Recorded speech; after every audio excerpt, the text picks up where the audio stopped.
ማርያምን ብትወዱ ኖሮ ወንጌልን ባልገፋችሁ ነበር። ማርያምን አትወዱ፣ ውሸታሞች ናችሁ። ድንግል ማርያም የሌላቸው ሰዎች የዲያብሎስ በጎች ናቸው።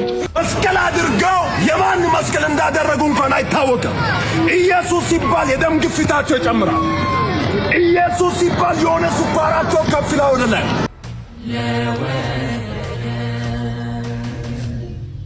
ካዳታችን በደሙ ላተመ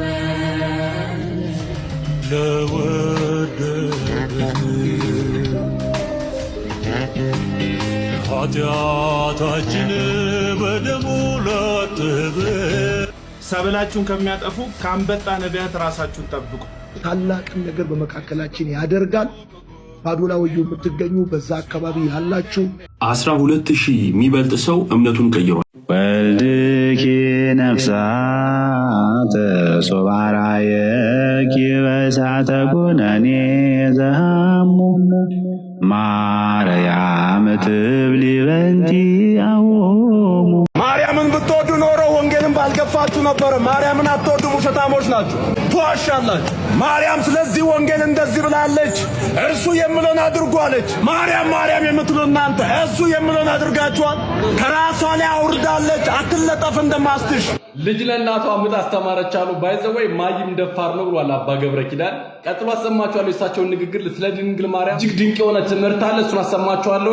እነሱ ድንግል ማርያም አሁን አውቀዋት ወንጌልን አውቀዋት ለእኛ ሊሰብኩን ይፈልጋሉ።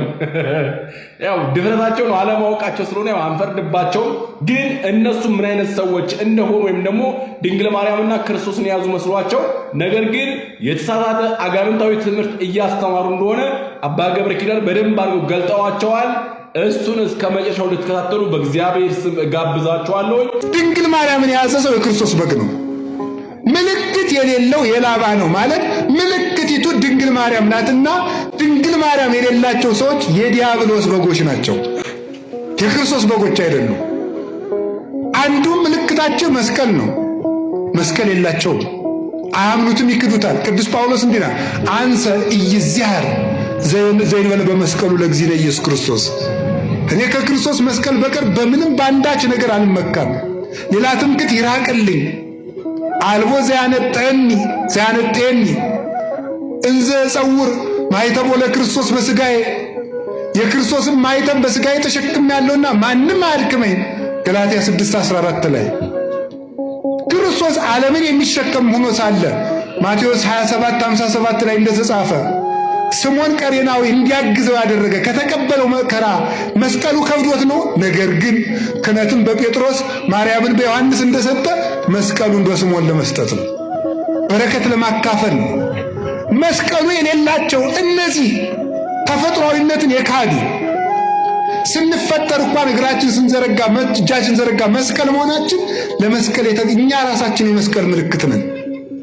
መስቀሉን የጣሉ ምልክት የሌላቸው በጎች የዲያብሎስ የላባ ናቸው። እኛ ግን መስቀሉም አለን፣ እመቤታችንም አለች። ጥምቀት የላቸው፣ አይጠመቁም። የያዕቆብ ልጆች ከገንዳው ነው የሚገኙ። እነዚህ ደግሞ አይጠመቁም። የኢየሱስ ስም ብቻ እየጠሩ ነው የሚኖሩ። ክርስቶስ አርአያ አድርጎና አንዳንዶች በስብከት ተጠምቀናል ይላል፣ አንዱ በስሙ ተጠምቄያለሁ ስሙን ካመንኩ ይበቃኛል ይላል። ክርስቶስ በውሃ ነው የተጠመቀ፣ በውሃ ትጠመቃለህ። በውሃ ነው የተጠመቀ። ሐዋርያትን አጥምቁ አለ እንጂ የሰበከውን 5,000 ሰው ሁሉ አጥምቁ አላለም። ግዱን በመጣው ሐዋርያዊ ሰንሰለት በጠበቀ ክህነት ከተጠመቅ የክርስቶስ በግ ትሄዳለህ እንጂ ከክርስቶስ እንጀራ የበላው ሁሉ ካህኑ አልተሾመም፣ አላጠመቀም።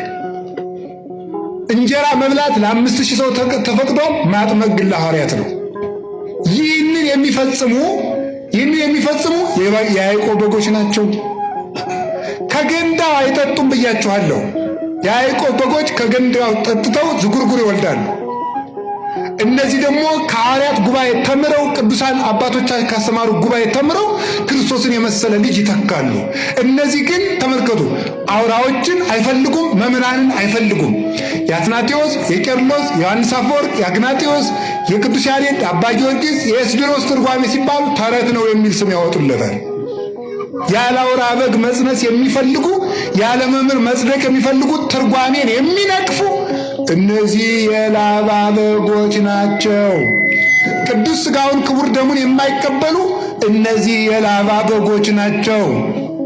እስራኤል ከግብፅ ሲወጡ ከመቃኑ ላይ ምን አድርገው ነው? ደም ቀብተው ምልክት ያለበትን ቤት እያየ ሞተ በኩር አልፏቸው ነው። የበራቸው የቤቱ መቃን የተባለ የምዕመናን ከንፈራቸው ነው። ስጋው ደሙን አይቀበሉም። የጌታ እራት እያሉ መቀለጃ እያደረጉ እንጀራ ዳቦ ሲቆርሱ ነው የሚውሉት። አይቀበሉም። እሱ ግን በአማን ስጋዬ ዝውቱ ስጋዬ ነው እንጂ ከመስጋዬ አላለም። ይህ ስጋዬ ይህ ደሜ ነው ያለ። ስጋውን አይቀበሉም፣ ደሙን አይቀበሉም። እንዳይቆርቡ ክህነት የላቸውም። ክህነት እንዳይኖር ደግሞ ሁሉም ካህን ነው ይላሉ። ሁሉም ካህን እንዳይሆን ደግሞ ቅዱስ ጳውሎስ ለጢሞቴዎስ በማንም ላይ ፈጥነህ እጅህን አትጫን ብሎታል። ስለዚህ በየትኛው መንገድ መዳኛ የላቸውም። ስለዚህ ድንግል ማርያምን በእናትነት ምልክት፣ መስቀሉን በማይተብነት ምልክት፣ ጥምቀቱን ምልክት፣ ቅዱስ ሥጋውን ክቡር ደሙን ምልክት፣ በጎ ጭምትነትንና ትሕትናን ምልክት ያደረጉ ሰዎች እነዚህ የክርስቶስ ገንዘቦች ናቸው። እነዚያ ግን የዲያብሎስ ገንዘቦች ናቸው። ለአባታችን ቃለ ሕይወት ያሰማልን። ከላባ ሳይሆን ከያዕቆብ በጎች እንድንደመር እግዚአብሔር አምላካችን ደግሞ ፍጻሜያችን ያሳምርልን፣ በቤቱ ያጽናን። ድንግል ማርያምን መስቀሉን እንዲሁም ሥጋ ወደሙን ጥምቀቱን ይዘን እስከ መጨረሻው እንድንጸና የሱ መልካም ፈቃድ ይሁንልን። ሰላም በያላችሁበት። ሰላም ቤተሰቦቼ እንደምን አላችሁልኝ? በሀገራችን በኢትዮጵያ ይበልጥ ደግሞ በአዲስ አበባ በተለያዩ ክፍለ ሀገራት በሙሉ የመንገድ ላይ ጩኸትና ወንጀል፣ የምንፍቅና ጋጋታ መንግስት አንድ ሊል ያልቻለበት ጉዳይ ነው። መንግስት በዚህ ጉዳይ ላይ ሁልጊዜ ዜና ያወጣል፣ መመሪያ ይሰራል፣ ከዚህ በኋላ እርምጃ ይወሰድባቸዋል ይላል። ነገር ግን ምንም የምናየው ነገር የለም። በየባስ ስቴሽኑ፣ በየፌርማታው፣ በየገበያው ማዕከል፣ በየታክሲው ተራ ሰው ሰላሙን አጥቷል። የአገር ጩኸት ነው የምንሰማው። የአገር የምንፍቅና ጋጋታ ነው የምንሰማው። ይሄ በጣም በመንግስት ደረጃ ቸል የተባለበት ጉዳይ ነው። በጣም ብዙ ዜናዎች ተሰርተዋል። አሁንም ድረስ እንደዚህ አይነት ሰዎች በፍጹም ሊያርፉ አልቻሉ። መስቀል አድርገው የማን መስቀል እንዳደረጉ እንኳን አይታወቅም። ኢየሱስ ሲባል የደም ግፊታቸው ይጨምራል። ኢየሱስ ሲባል የሆነ ስኳራቸው ከፍ ይላል ወደ ላይ። የትኛውን ኢየሱስ ነው ያመናችሁ? ቸውን ከፍቶ ያወራል። አንገቱ ላይ መስቀል አለ። ይሰርበኛል። ትልቅ ሰው ነው። እኔ ምንም ነው ትላንትና እኮ ነው ከዛ ሰፈር የመጣው። የመጣበት ሎንቺን እንኳን ማለት ነው እኮ ሞተሩን አላጠፋም እንዴ? ማንፋራ ያለ መስሎ ነው እንዴ? ቪዲዮ አዘጋጅተህ በዚህ ደረጃ ድራማ የምትሰራው? አንተ ሰውየው እንደሰደበ ስማው፣ እኛ ግን እንዴት ልንሰማው ቻልን? አንተ ሆን ብለህ ማይኩን ካላደረግከው በስተቀር እንዴት ሰውየው ልንሰማው ቻልን? በነገራችን ላይ አትጩ ውሻ ነው ያለ። ስም አይደለም ስም ነው። አቤት ማለት ነው ያለበት። ሰው በስሙ ሲጠራ አቤት ነው ማለት ያለበት። ታርጌት ያረከው ምኑ ነው? መስቀሉ ነው። አየህ፣ ኦርቶዶክሳዊ ሰደበኝ ለማለት ማለት ነው። አየህ፣ ሌላ ሃይማኖተኛ እንዳልሰደበ ለማሳየት ስለፈለግ አንገቱ ላይ መስቀል አንጠልጥሎ አልክ። አንገቱ ላይ መስቀል እንዳንጠለጠለኛ አላየንም። ነገር ግን አንተ ውሻ አትጩ ስል ግን ሰምተናል። ያ ደግሞ ያንተ ስም ነው። በየመንገዱ የሚጮህ ውሻ ስለሆነ ማለት ነው። እንዲህ በየመንገዱ እንደ ብዱሻ የምጮህ ሰዎች ጌቶቻችሁ እስኪሰበስቧችሁና እስኪያስሯችሁ ድረስ ውሻነታችሁን አምናችሁ ተከተሉ እንጂ። ስለዚህ መስቀልን ታርጌት ያደረገ ነው። በዛው ቀን ይመስለኛል ጋይስ አንዱ ባልንጀራው ደግሞ ማለት ነው ሌላ ቦታ ላይ እንዲህ ብሏል። ኢየሱስ ጌታ ዘበኛ ነው ያለ ሰው በአንገት ላይ መስቀልን ተሸክመ እንዴት ዘበኛ ነው አላልኩም ትላለህ? አንገቱ ላይ መስቀል አንጠልጥለ ዘበኛ። ሲያስጠላ ሰገጤ ባልንጀራ መገናኛ። አንተ ደግሞ እግዚአብሔር አብጋው እኮ ነው የምትጮህ። ተደጋግራችሁ ሰው እንዴት አንድ አይነት ድራማ ይሰራል? ርዕሳችሁ መስቀል ነው፣ ታርጌታችሁ ኦርቶዶክስ ነው። አንገቱ ላይ መስቀል አንጠልጥሏል። መስቀል ማድረጉን በምን አወቅ? አንድ ሁለተኛ ምንድን ነው ያለ ሰውዬ? እኛ ዘበኛ ነው አላልንም እኮ ነው ያለ። ይሄ ምንድን ስድብ ነው? ለምን ትናደዳለህ? ለምን ትበሳጫለህ? ስለዚህ ሁለታችሁ ማክፋፋትና ማጣላት የፈለጋችሁት ማንን ነው? ኦርቶዶክሳዊ ተናገረን መንገድ ላይ አገልግሎት ላይ ስንወጣ እየተሰደብን ነው እንደዚህ እየተደረገን እየተንገላታን ነው ብላችሁ ድራማችሁን ሰርታችሁ ገንዘባችሁን ለማግኘት የሞከራችሁት ሙከራ ነው። ነገር ግን እዛው ፋራ ጎረቤትን እዛው ባልንጀራ ሰገጤን አታል እንጂ እዚህ ማንም አንተን የሚሰማ የለም። በዚህ ጉዳይ ላይ ደጋግመን ቪዲዮ ሰርተናል። በመንገድ ላይ የሚደረግ ጩኸት በመንገድ ላይ የሚደረግ ስብከት እጅግ በጣም አስቸጋሪ ሁኔታ ላይ እንደደረሰ መንግስትም ያውቃል። ከዚህ በፊት ከልካይ ያጣው የጎዳና ስብከትና ልመና በሚል ሁኔታ በአዲስ አበባ ከንቲባ ስትወያዩበት እንደነበርና እርምጃ እንደምትወስዱ ሰምተን ነበር። ከጎዳና ስብከትና ልመና ጋር በተያያዘ የሚታዩ ችግሮችን የእምነት አባቶች የማያስቆሙ ከሆነ የሚመለከተው አካል ሕግ እንደሚያስከብር ተገለጸ።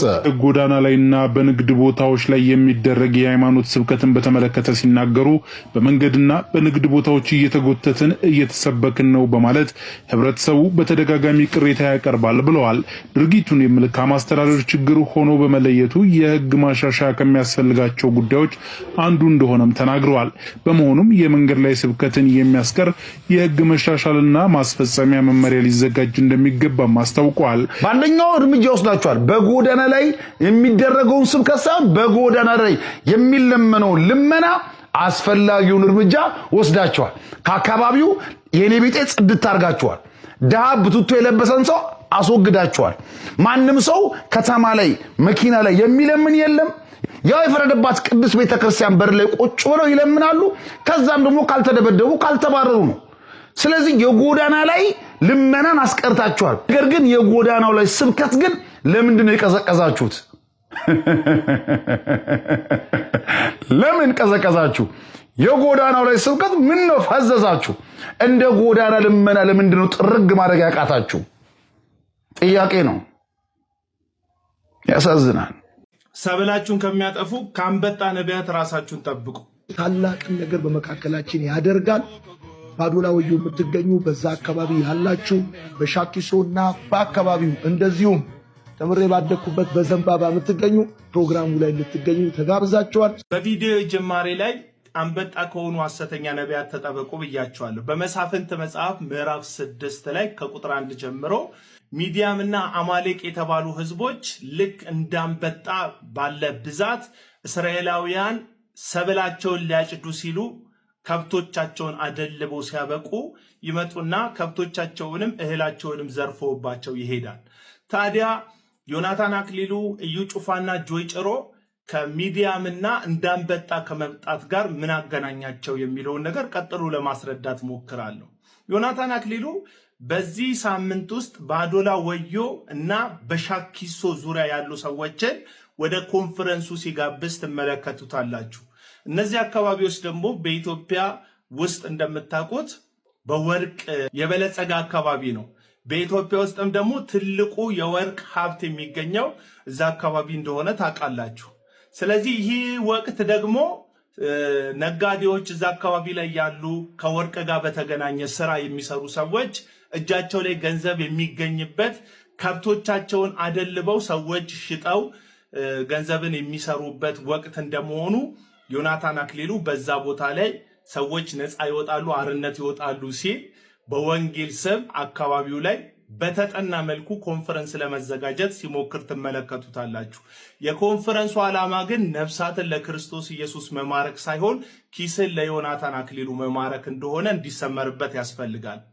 በኢትዮጵያ ወንጌላውያን አብያተ ክርስቲያናት ካውንስል በደቡብ የሚገኙ አመራሮች እንዲሁ በዲላ ይህንን ሰሞን የተደረገውን የኢዩ ጩፋ ኮንፈረንስን ሰርዘውበታል። የኢዩ ጩፋ ኮንፈረንስን ብቻ ሳይሆን የሐሰተኛውን ነቢይ የጆይ ጭሮን ፕሮግራም በጂንካ የሚደረገውንም እንዲሁ እንዳይካሄድ ለአካባቢው ሰላምና ጸጥታ ጽሕፈት ቤት ደብዳቤ እንደጻፉ በአደባባይ ልክ እንዳልሆነ ፕሮግራሙ መግለጫ እንደሰጡ ሰምታችኋል። ለምንድን ነው እነዚህ ሐሰተኛ ነቢያት ወቅት እየጠበቁ በየዓመቱ መጋቢት አካባቢ ላይ ይህንን ፕሮግራም የሚያዘጋጁት የሚለውን ነገር ማየትና መመልከት ያስፈልጋል ብዬ አስባለሁ።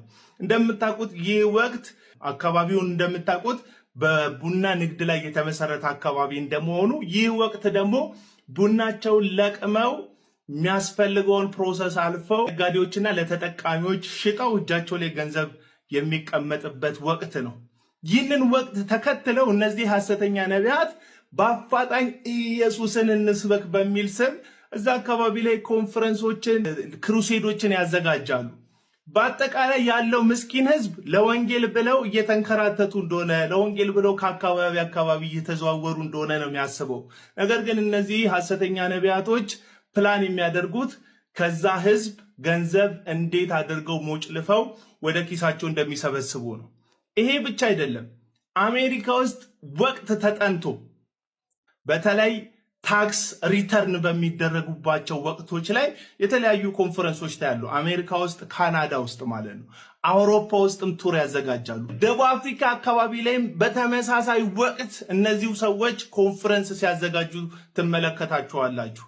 ለምንድን ነው ተመሳሳይ ጊዜን ተከትለው ኮንፈረንስና ክሩሴድ የሚያዘጋጁት ብላችሁ ጥያቄ አቅርቡ። ዋናው ዓላማ ነፍሳትን ለክርስቶስ መማረክ በፍጹም አይደለም። ሚዲያም እንዳንበጣ እስራኤል ሲዘራ ያልነበረ ሲያጭድ ግን መጥቶ እህሉን እንደሚወስድበት እነዚህ ሐሰተኛ አንበጣ ነቢያቶች ኪሳችሁ የሚገባ ነገር ሲኖር ኢየሱስን ንስበክ በሚል ሰበብ መተው ያላችሁን ይወስዱባቸዋል። ራሳችሁን እውነተኛ እንደሆኑ ከሚያስመስሉ ህዝብን ከሚያቄሉ ሐሰተኛ ነቢያት ጠብቁ። እግዚአብሔር ይርዳችሁ።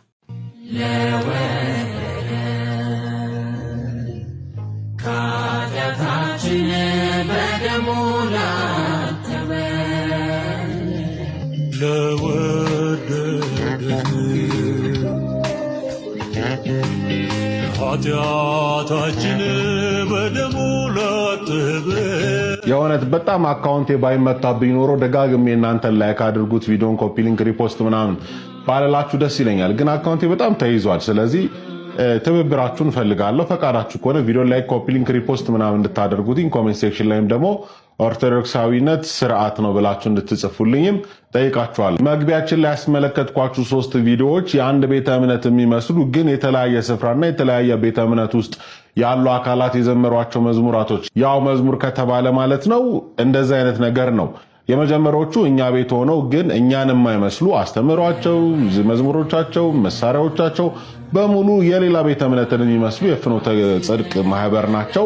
ስለነሱ እንዲና እንደዛ ማለት አልፈልግም። ሁለተኛው ለይቶላቸው ወጡት በተሐድሶ ቤተ እምነት ውስጥ ያሉ ናቸው። ሶስተኞቹ ደግሞ ያው ወንድማችን ትዝታውን ስለተመለከታችሁት የፕሮቴስታንት ቤተ እምነት ላይ ሆኖ የዘመረው ነው። እነዚህ መዝሙራቶች ግን አንድ ቤተ እምነት ውስጥ ያሉ እስኪመስሉት ድረስ ነው እየተዘመሩ ያሉት። እንደምታውቁት ደግሞ በመካከላችን የስርዓት ያስተምሮ የብዙ ነገር ልዩነት እንዳለን ደግሞ ታውቃላችሁ።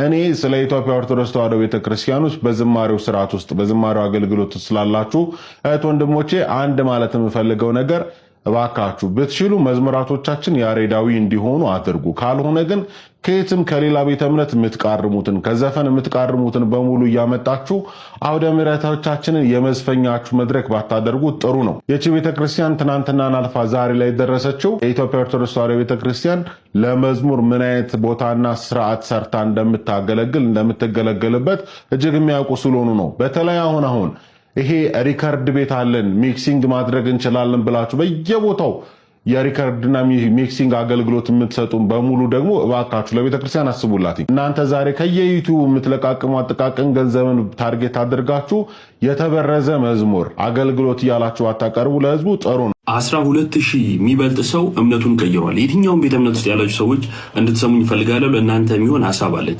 በተለይ ፕሮቴስታንቶች